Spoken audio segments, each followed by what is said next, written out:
चलिए एक और बड़ी खबर सामने आ रही है। देहरादून से आपको एक बड़ी खबर बता रहे हैं, जहां आईएफएस किशन चंद पर ईडी की कार्रवाई सामने आई है। ईडी ने मनी लॉन्ड्रिंग के तहत कार्रवाई की, जहां किशन चंद की करोड़ों की संपत्ति अटैच की गई है। ईडी ने 32 करोड़ की संपत्ति को अटैच किया है। आपको बता दें कि किशन चंद पहले भी चर्चाओं में रहे। आईएफएस किशन चंद पर ईडी की ये बड़ी कार्रवाई सामने आई है, जिसमें ईडी ने 32 करोड़ की संपत्ति को जब्त किया है। सोनू हमारे साथ में जुड़े हुए हैं। सोनू, अक्सर अगर हम किशन चंद की बात करनी जाए तो हमेशा चर्चाओं में बने रहते हैं, और इस बार चर्चा जो है वो कार्रवाई को लेकर है। ईडी ने जिस प्रकार से शिकंजा कसा है, उसकी जानकारी।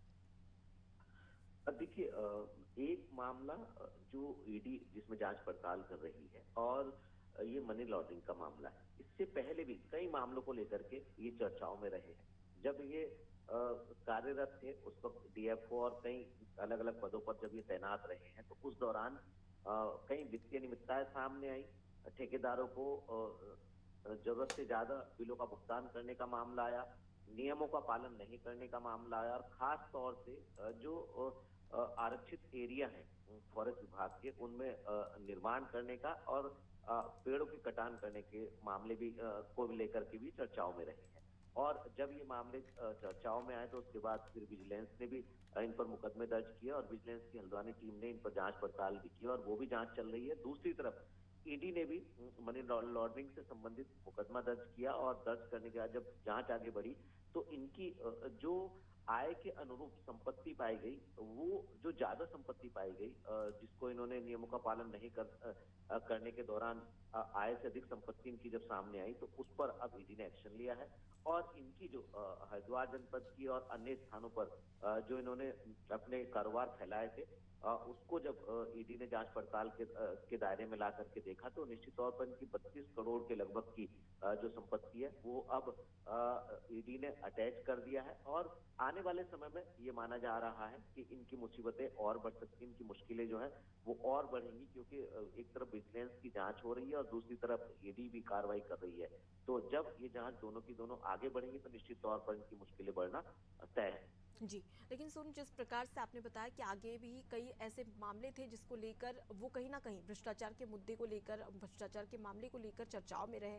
अब ऐसे में ईडी की इतनी बड़ी कार्रवाई, क्या आगे किशन चंद पर क्या आगे कुछ कार्रवाई की जाएगी, या फिर ईडी अभी सिर्फ तमाम जो जांच है वो करेगी और उसके बाद में फिर खास तौर पर इन्हें कहीं ना कहीं गिरफ्तार किया जाएगा? क्या ऐसी कोई जानकारी सामने आ रही है? अब देखिए, इनकी जो ईडी की जो कार्रवाई है, वो इसमें एक ईडी और विजिलेंस का जो आपसी समन्वय है, वो एक बहुत महत्वपूर्ण भूमिका निभाएगा। एक दूसरा, जो इन्होंने अनियमितताओं की हैं, और इसके साथ साथ जो भ्रष्टाचार में इनकी संलिप्तता पाई गई है, उसको ही देखते हुए विजिलेंस ने मुकदमा दर्ज किया था। और उसके बाद फिर औपचारिक तौर पर जब इनको सलाखों के पीछे पहुंचा दिया गया था, तो उस दौरान ईडी के पास ये मामला गया, और ईडी ने जो है वो कारागार से इनको निकाला, जेल से बाहर निकाला, और औपचारिक तौर पर दूसरे मुकदमे में इनकी गिरफ्तारी दिखाई।